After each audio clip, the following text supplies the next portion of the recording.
আচ্ছা বন্ধুরা, একটা দুস্থ মেধাবী ছেলের পাশে দাঁড়ানোর জন্য মানুষ ঠিক কি কি করতে পারে বলে আপনার মনে হয়? জানেন, এই ছেলেটার বাবা দিনমজুর, মা লোকের জমিতে কাজ করেন। অদম্য পরিশ্রম আর মেধার জোরে ছেলেটা সুযোগ পেয়েছিল দেশের অন্যতম খ্যাতনামা প্রতিষ্ঠান আইআইটি ধানবাদে বিটেক পড়ার জন্য। যদিও নির্দিষ্ট সময়ের মধ্যে ভর্তির ফি জোগাড় করতে পারেনি বলে ছেলেটার ভর্তি আটকে যায়, কিন্তু গোটা গ্রাম একজোট হয়ে দাঁড়ায় ছেলেটার পাশে। কেউ সামর্থ্য অনুযায়ী টাকা দেয়, কেউ সাহায্যের আবেদন ছড়িয়ে দেয়। আসলে দেশটার নাম তো ভারতবর্ষ, তাই মানুষের এই ঐক্যবদ্ধ উদ্যোগেই বিষয়টি পৌঁছে যায় দেশের সর্বোচ্চ আদালত সুপ্রিম কোর্ট অফ ইন্ডিয়ার দরজায়। আর সুপ্রিম কোর্ট স্পষ্ট জানিয়ে দেয়, এত মেধাবী একজন ছাত্রের পরিশ্রম শুধু আর্থিক অসুবিধার কারণে নষ্ট হতে পারে না, তাকে অবশ্যই বিটেক কোর্সে ভর্তি নিতে হবে। উত্তরপ্রদেশের মুজফ্ফরনগরের টিটোরা গ্রামের বাসিন্দা অতুল কুমার বিগত 11 বছর ধরে দিনে 18 ঘন্টা করে পড়াশোনা করছে অতুল। কিন্তু ছেলেটার এমনই কপাল, এত পরিশ্রম করার পরেও শেষ মুহূর্তে এসে আটকে যাচ্ছে। আসলে অতুলের দিনমজুর বাবার পক্ষে সম্ভব হয়নি অতগুলো টাকা একেবারে জোগাড় করা। কিন্তু কথায় আছে না, যার শেষ ভালো তার সব ভালো। তাই গোটা টিটোরা গ্রাম ঢাল হয়ে দাঁড়ালো অতুলের পাশে। 18 বছরের অতুলের বাবা রাজেন্দ্র কুমার মিরাটের একটি টেক্সটাইল কারখানায় একজন শ্রমিক হিসেবে কর্মরত। রাজেন্দ্র বাবুর প্রতিদিনের ইনকাম মেরে কেটে ওই 400 কি 500 টাকা। অতুলের মা রাজশ্রী দেবী অন্যের জমিতে কাজ করেন। স্বামী স্ত্রী অক্লান্ত পরিশ্রম করেই কোনো রকমের সংসারকে এগিয়ে নিয়ে যাচ্ছেন তারা। কিন্তু অবাক করার মতো বিষয় কি জানেন? রাজেন্দ্রবাবু কিংবা রাজশ্রী দেবী দুজনের একজনও চাননি তাদের সন্তান পড়াশোনা ছেড়ে সংসারের হাল ধরুক। উল্টে সন্তানদের পড়াশোনা নিয়ে এগিয়ে যাওয়ার জন্যই প্রতিনিয়ত উৎসাহ দিয়ে যাচ্ছেন দুটো মানুষই। জীবনের এই কঠিন বাস্তবতা দেখে বড় হয়েছে অতুল, আর বুঝেছে বাবা মায়ের এই অক্লান্ত পরিশ্রমের দাম যদি সে না দিতে পারে, তাহলে তার এই দুটো মানুষের সন্তান হওয়ারই কোনো যোগ্যতা নেই।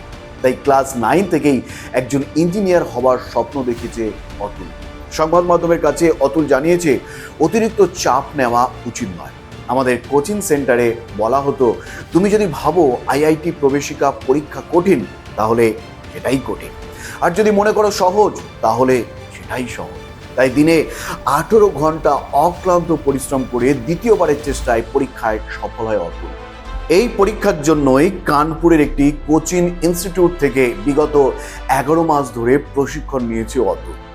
এই কোচিং সেন্টার থেকে মূলত আর্থিকভাবে দুর্বল ছাত্রছাত্রীদের পড়ানো হয়, কিন্তু আইআইটিতে ভর্তির ফি 17,500 টাকা 4 দিনের মধ্যে দেওয়া সম্ভব হয়নি অতুলের পক্ষে।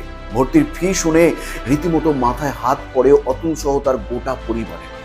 এতগুলো টাকা কোত্থেকে কিভাবে 4 দিনের মধ্যে জোগাড় হবে ভেবে কুল পায় না মানুষগুলো।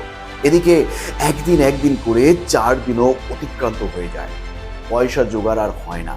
ভেঙে পড়ে অতুল। তাহলে কি এতদিনকার পরিশ্রম, এতদিনকার পড়াশোনা সব বৃথা যাবে?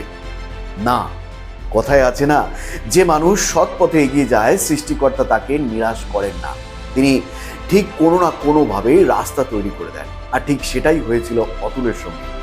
অতুল যে পড়াশোনায় এত ভালো সেটা তার গোটা গ্রাম জানত।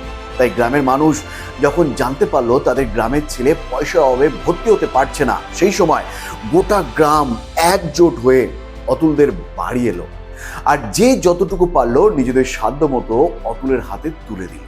অতুলের বাবা অবশ্য ভেবেছিলেন তার ভিটিটুকু বিক্রি করে দেবেন, যদিও গ্রামের মানুষ তা করতে দেয়নি। দুর্ভাগ্যবশত টাকা জোগাড় যখন হলো তখন ভর্তি দিন অলরেডি পেরিয়ে গেছে। অগত্যা উপায় না পেয়ে এরপর সুপ্রিম কোর্টের দ্বারস্থ হয় অতুল। ফি জমা না দেওয়ার ঘটনায় যখন তার ভবিষ্যৎ অনিশ্চিত হয়ে পড়েছে, তখন সুপ্রিম কোর্টের তরফ থেকে জানানো হয়, এত প্রতিভাবান একটি ছেলেকে আমরা এভাবে হারাতে দিতে পারি না, তাকে অনিশ্চয়তায় ফেলে রাখা যায় না। সংবিধানের 142 অনুচ্ছেদ অনুযায়ী আদালত ন্যায় বিচারের স্বার্থে প্রয়োজনীয় যে কোনো আদেশ দিতে পারে। সেই ক্ষমতা প্রয়োগ করে আদালত অতুলকে পুনরায় ভর্তি নেওয়ার নির্দেশ দেয়। ব্যাস, এরপরই এক প্রকার ভর্তি নিতে বাধ্য হয় আইআইটি। দলিত পরিবারের সন্তান অতুল জানায়, আমি বহু ছাত্রছাত্রীকে দেখেছি পরীক্ষার চাপে পড়ে পয়সা জোগাড়ের চিন্তায় অনেকেই নিজেকে শেষ করে দেওয়ার পথ বেছে নেয়। কিন্তু জীবন একটা সুযোগ কেড়ে নিলেও আর একটা সুযোগ ঠিকই এনে দেয়। তাই দরকার শুধু একটু ধৈর্যের। আজ টিটোরা গ্রামের বাসিন্দারা তাদের গ্রামের ছেলের জন্য গর্বিত। অতুল জানায়, গ্রামের মানুষের এই অবদান সে কোনোদিনই ভুলবে না। নিজের পায়ে দাঁড়িয়ে সব সময় এই মানুষগুলোর পাশে থাকবে। আসলে কি জানেন তো, যারা ময়দান ছাড়ার কথা কখনো ভাবে না, জীবনও তাকে কোনোদিনও হারাতে পারে না। সব বন্ধুরা, এই ছিল আজকের পরিবেশন। আজকের ভিডিওটি ভালো লাগলে অবশ্যই একটু লাইক করবেন এবং এই গুরুত্বপূর্ণ তথ্যটি যাতে সবাই জানতে পারে আপনার পরিচিতদের মধ্যে অবশ্যই শেয়ার করবেন। ভালো থাকবেন, সুস্থ থাকবেন। ধন্যবাদ।